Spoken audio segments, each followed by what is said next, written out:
10th class आपका chapter number 20 Bharat की सामाजिक समस्या और चुनौतियां।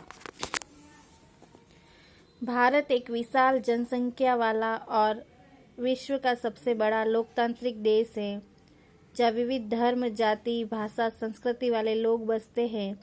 भारत की संस्कृति समन्वयकारी और सर्वधर्म समभाव वाली विशेषता रखती है। परंपरागत समाज में से आधुनिक समाज की तरफ गति करते भारतीय समाज में अनेक परिवर्तन आए हैं।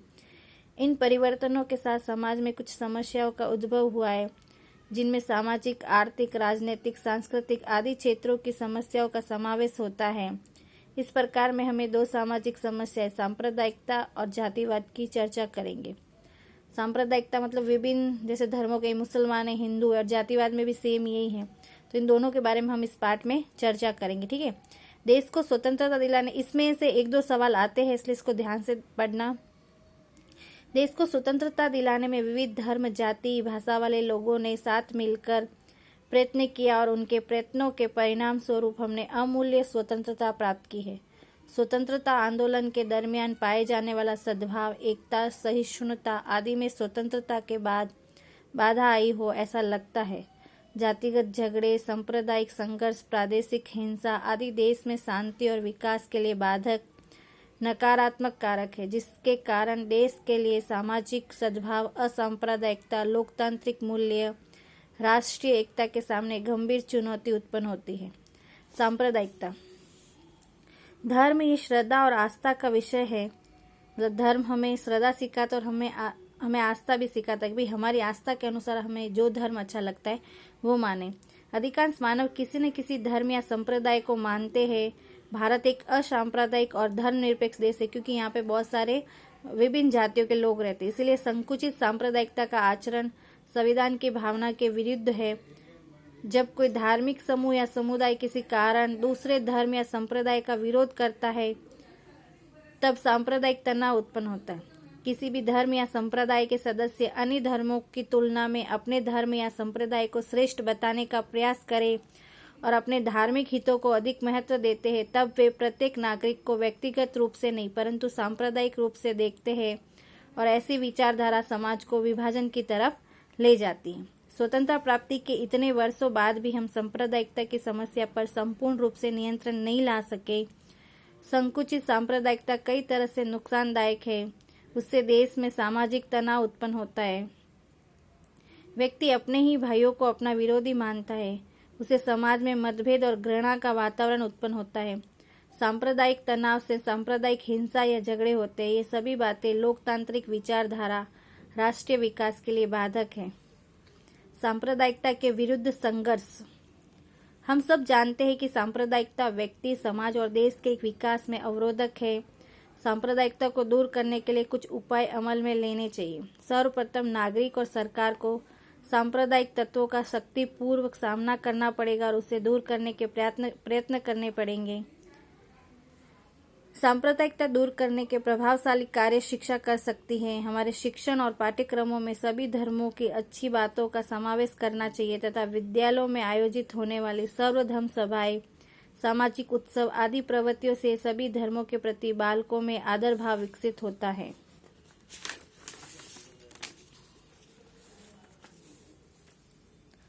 सांप्रदायिक विचार आधारित राजनीतिक दलों को मान्यता नहीं देनी चाहिए। चुनाव के लिए विशेष आचार संहिता और उसका अमल करना और करवाना चाहिए। रेडियो, टीवी, सिनेमा सामान्य नागरिक तक पहुंचने के श्रेष्ठ दृश्य श्रव्य माध्यम हैं। उन्हें सर्वधर्म समभाव सहिष्णुता का प्रचार करना चाहिए। राष्ट्रीय हितों और राष्ट्रवाद को प्रोत्साहन मिले ऐसे कार्यक्रम प्रसारित करने चाहिए। धार्मिक मुखिया और राजनेताओं के साथ मिलकर देश के विकास के लिए सांप्रदायिकता को नष्ट करने का प्रयास करना चाहिए। सांप्रदायिकता दूर करने के लिए युवाओं को आगे आना चाहिए। युवाओं को सांप्रदायिकता के स्थान पर असांप्रदायिकता और वैज्ञानिक दृष्टिकोण विकसित हो ऐसे प्रयत्न सामाजिक और शैक्षणिक क्षेत्रों में करने चाहिए। इस प्रकार सरकार ही नहीं अपितु समाज को भी विशिष्ट प्रयत्न करने चाहिए। धर्म, जाति, प्रांत, भाषा के ऊपर राष्ट्रहित, राष्ट्रीय गौरव है ऐसी समझ लोगों को एक सूत्र में बांधती है और वह राष्ट्रवाद और राष्ट्र एकता का पोषण करती हैं। अब है जातिवाद। भारत की सामाजिक व्यवस्था में सामाजिक स्तर रचना के स्वरूप में जातियों का अस्तित्व सदियों से रहा है। इस प्रकार भारत की सामाजिक रचना जाति पर ही आधारित है, ऐसा कहा जा सकता है। आज जो जाति व्यवस्था की प्रारंभिक संकल्पना है, मतलब हम सोचते हैं, प्राचीन समय में उससे भिन्न थी। समाज की आवश्यकताओं की परिपूर्ति और श्रम विभाजन के आधार रूप कार्य पर आधारित जातियां थी। प्रारंभिक परिकल्पना के अनुसार वह 4 व्यवस्थाओं पर आधारित थी। मतलब वर्ण व्यवस्था थी, आपको पता है ना, ब्राह्मण, क्षत्रिय, वैश्य, शूद्र। मैंने ये आपको पहले ही बता रखा था। उनके आधार पर ही उनका निवास स्थान होता था और व्यवसाय होता था। मतलब ब्राह्मण जाति के तो उनको पुरोहित का ही कार्य करना है, वैश्य व्यापारी लोग होते थे, क्षत्रिय युद्ध वगैरह करते थे और शूद्र होते उन सबकी तीनों वर्णों की सेवा करते थे, ऐसा था। व्यवसाय के आधार पर आय के स्रोत रहते। समाज में आय वर्ग के आधार पर कुछ जातियां कम आय प्राप्त करती थी, जिससे समाज के अन्य जाति समूह की तुलना में आर्थिक स्थिति में कमजोर थी। भारत में अंग्रेजों के शासन काल से पहले के समय में कुछ जातियां अन्य समूह से दूर आसानी से पहुंचा न जा सके ऐसे दुर्गम जंगलों और पहाड़ी क्षेत्रों में अलग निवास करती थी।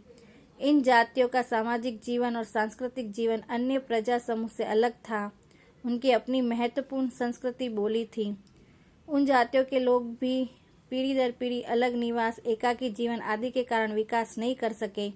परिणाम स्वरूप उनकी आर्थिक और सामाजिक स्थिति और कमजोर होती रही, क्योंकि जिनका जो व्यवसाय थे उनको वही करना था और निवास स्थान भी, जैसे अनुसूचित जातियां थी उनको जंगलों में निवास करना पड़ता था, ये अपने भील, गरासिया, मीना लोग, तो ये फिर वही बसे, उनका विकास नहीं हो सका। तो इस तरीके से अल्पसंख्यकों, कमजोर वर्गों और पिछड़े वर्गों के हितों के रक्षण के लिए संवैधानिक प्रभाव, मतलब संविधान ने क्या क्या प्रावधान किए इन लोगों के लिए। भारत के संविधान में अल्पसंख्यकों, कमजोर वर्गों और पिछड़े वर्गों के रक्षण, कल्याण और विकास के लिए कुछ संवैधानिक प्रावधान किए हैं। ये संवैधानिक प्रावधान उनके हितों की रक्षा, सामाजिक असमानता का निवारण तथा अनेक कल्याण और विकास को सुनिश्चित करते हैं। भारत का संविधान भारत के सभी नागरिकों को समान रूप से सामाजिक, आर्थिक और राजनीतिक न्याय प्रदान करता है, तो सभी को समान समझता है। भारत के संविधान में बताए अनुसार जाति, समूह, धर्म, भाषा, लिंग के आधार पर किसी भी प्रकार का कोई भेदभाव नहीं होता है। प्रत्येक व्यक्ति को समान अवसर, मतलब कार्य के लिए उनको समान अवसर मिलता है, समान दर्जा भी प्राप्त है। इसके उपरांत राज्यों को ऐसा भी अधिकार है कि उसके कल्याणकारी राज्य का दायित्व निभाने तथा कमजोर और पिछड़े वर्गों की रक्षा हेतु कुछ मूलभूत अधिकारों पर भी संविधान में रहकर योग्य प्रतिबंध लगा सकते हैं। धार्मिक स्वतंत्रता का अधिकार किसी भी धर्म का पालन करने की स्वतंत्रता देता है।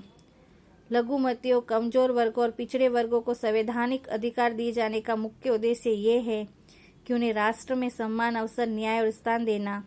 राष्ट्रीय पंचवर्षीय योजना में भी इन सभी वर्गों के लिए विशेष ध्यान रखा गया है।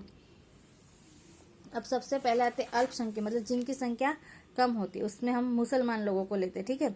धर्म और भाषा के आधार पर किसी भी प्रदेश अथवा प्रदेशों में बहुसंख्यक न हो ऐसे लोगों के समूह को हम क्या कहते हैं? अल्पसंख्यक। जैसे पाकिस्तान के लिए हिंदू अल्पसंख्यक, ठीक है। भारत के संविधान में अल्पसंख्यकों के लिए स्पष्ट व्याख्या नहीं की गई है। देश या प्रदेश की जनसंख्या में आधे या उससे कम जनसंख्या वाले लोगों के समूह को हम अल्पसंख्यक कहते हैं। अल्पसंख्यकों को विभावना किसी भी धर्म, भाषा या प्रदेश तक मर्यादित नहीं है। राष्ट्रीय स्तर पर अल्पसंख्यकों की तरह ही राज्य स्तर पर स्थानीय अथवा प्रादेशिक अल्पसंख्यकों को दर्ज करना पड़े, इसके लिए राष्ट्रीय स्तर पर अल्पसंख्यकों की संकल्पना राज्य स्तर की संकल्पना से बिल्कुल भिन्न है।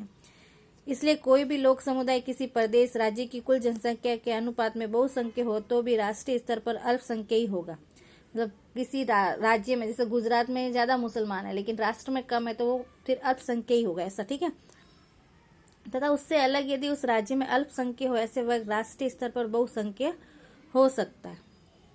भारत में अल्पसंख्यकों की बहुसंख्यकों की तरह ही अधिकार समान स्तर पर मिलते हैं। अल्पसंख्यकों की संस्कृति, धर्म, लिपि तथा भाषा के संरक्षण और प्रोत्साहन के लिए संविधान में कुछ विशेष व्यवस्था की गई है। मतलब उनका धर्म है, उनकी संस्कृति है, तो उनके लिए भी व्यवस्था की गई। जैसे अल्पसंख्यकों के हितों और कल्याण तथा विकास के लिए राष्ट्रीय अल्पसंख्यक आयोग की रचना की गई। मतलब उनके लिए एक आयोग ही बनाया गया, ठीक है। फिर धार्मिक स्वतंत्रता का अधिकार अल्पसंख्यकों को विश्वास देता है कि वे अपने धर्म के प्रचार, मतलब अपने धर्म को फैला सकते हैं, प्रसार और प्रोत्साहन के लिए प्रयास कर सकते हैं।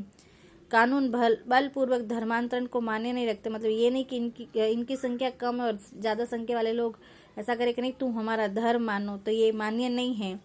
सरकारी सहायता लेने वाली किसी भी शिक्षण संस्थान में धर्म की शिक्षा नहीं दी जा सकती। मतलब गवर्नमेंट स्कूल में कोई पर्टिकुलर धर्म की शिक्षा नहीं दे सकते। सभी धार्मिक समुदायों को उनके धर्म के व्यवस्थापन और धार्मिक कार्य हेतु संपत्ति प्राप्त करने तथा उनकी देखभाल करने का भी अधिकार है। सांस्कृतिक और शैक्षणिक अधिकार द्वारा अल्पसंख्यकों को अपनी लिपि और संस्कृति का रक्षण करने का भी अधिकार प्राप्त है। सरकारी सहायता प्राप्त किसी भी संस्था में धर्म, वंश, जाति, वर्ण या भाषा के आधार पर किसी को भी प्रवेश देने से रोका नहीं जा सकता। ऐसा नहीं है कि इस स्कूल में भाई सब हिंदू पढ़ते तो मुसलमानों को प्रवेश नहीं है, सब मुसलमान पढ़ते तो हिंदू को प्रवेश नहीं है, ऐसा हम नहीं कर सकते। समाज के सभी वर्गों को अपनी पसंद की भाषा, लिपि बनाए रखने, विकास करने और इसके लिए शैक्षणिक संस्था स्थापित करने और चलाने का अधिकार भी है।